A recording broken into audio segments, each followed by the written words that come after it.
नाही मिळाली तर ते समविचारी आघाडी आपल्याला फायदा होईल का त्याचा? नाही, समविचारी मी जवळजवळ 19 तारखेपासून मुंबईत या प्रक्रियेमध्ये सहभागी होतो आणि समविचारी आघाडीचे मंगळवेढ्यातली पंढरपूरची काही नेते मंडळी आदरणीय पवारसाहेब आणि महाविकास आघाडीच्या नेते मंडळींना भेटले आणि तुमच्याच पेपरच्या माध्यमातून आणि वृत्तवाहिनीच्या त्या ठिकाणी माध्यमातून मला समजलं की त्यांनी माझी देखील समविचारी आघाडीने शिफारस आदरणीय पवारसाहेबांच्याकडे केली आहे आणि तसं जर झालं असेल तर मनापासून मी त्यांचं देखील या समविचारी आघाडीतल्या नेतेमंडळीचा आभार आहे आणि कदाचित त्यांचं मागणं ऐकूनच पवारसाहेबांनी महाविकास आघाडीतल्या नेतेमंडळींनी त्या ठिकाणी माझ्या उमेदवारीच्या बाबतीत पूर्णपणे ग्रीन सिग्नल त्या दरम्यान दिलेला आहे आणि त्यांच्या आदेशानुसारच आज त्या ठिकाणी मुहूर्त असल्या कारणानं मी त्यांच्या आदेशानुसारच महाविकास आघाडीकडून उमेदवारी अर्ज या दरम्यान दाखल केलेला आहे. शरद पवारांच्या पक्षाकडून उमेदवारी आपली? हो, शरदचंद्रजी पवार साहेबांच्या पक्षाकडून त्या ठिकाणी मी उमेदवारी अर्ज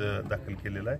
महाविकास आघाडीच्या नेतेमंडळीचा फॉर्म्युला त्या ठिकाणी ठरलेला आहे. काही थोड्याशा ठराविक जागांच्यावरती वरिष्ठ नेतेमंडळीची चर्चा दरम्यान सुरू आहे. आज उद्यामध्ये त्या दरम्यान जागा आणि प्रमुख त्या ठिकाणी लिस्ट जाहीर झाल्यानंतर एबी फॉर्म सुद्धा त्या दिवशी त्या ठिकाणी प्राप्त होईल. काँग्रेस पण या जागेवर दावा करते दावा करताना त्या दरम्यान दिसतंय, त्यांच्या सुद्धा त्या दरम्यान चर्चा आहेत.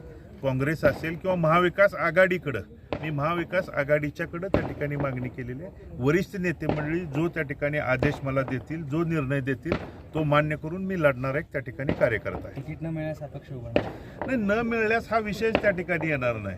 त्यामुळं त्या पुढच्या गोष्टीकडं मला तुर्तास तरी त्या ठिकाणी बोलण्याची काय आवश्यकता. महाविकास आघाडी ह्या जागेकडे सातत्यानं सस्पेन्स ठेवलं आहे. एवढं सस्पेन्स नेमकं कारण? सस्पेन्स एका जागेपुरता नाही तर महाराष्ट्रातल्या बऱ्याचशा जागांच्या बाबतीतला त्या ठिकाणचा सस्पेन्स आहे आणि नक्की तो आज उद्यामध्ये क्लिअर होताना देखील संपूर्ण महाराष्ट्राला त्या ठिकाणी दिसेल. आपल्या जिल्ह्यातल्या बऱ्याच जागांच्या बाबतीत अजून त्या ठिकाणी निर्णय असतील, चर्चा असतील, इच्छुकांची आजूबाजूच्या मतदारसंघाची संख्या बघता त्यांचा त्या ठिकाणी चर्चा वेणीवास अर्ज भरला. विजय खात्री विजयाची खात्री नक्की आहे, कारण या पुनर्रचित झालेल्या मतदारसंघानं 2009, 2014, 2019ला नानांच्या पाठीमागे आशीर्वाद देण्याची भूमिका त्या ठिकाणी व्यक्त केली.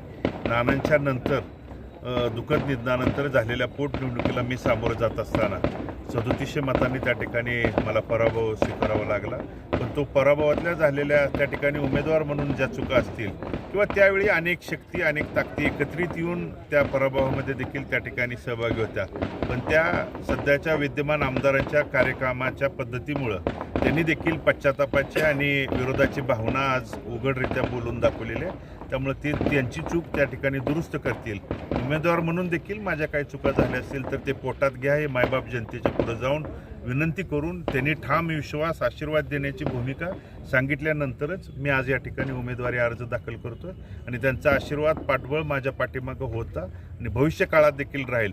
आणि त्यांच्या शेतकऱ्यांच्या, सर्वसामान्यांच्या, माता भगिनींच्या, पंढरपूरमधले मग छोटे मोठे व्यापारी असतील, गाळाधारक असतील, सर्वसामान्य नागरिक ज्यांच्यावरती अन्याय अत्याचार झाल्यानंतर लोकप्रतिनिधींनी कवच कुंडल म्हणून भांडायला पाहिजे, रस्त्यावरती उतरायला पाहिजे, ती भूमिका पार पाडण्यासाठी मला नक्कीच आशीर्वाद देतील हा माझ्या मनामध्ये ठाम विश्वास. दादा, एक शेवटचा प्रश्न. परिचारक अपक्ष उभारतील किंवा नाही उभारणार अशी स्थिती आहे.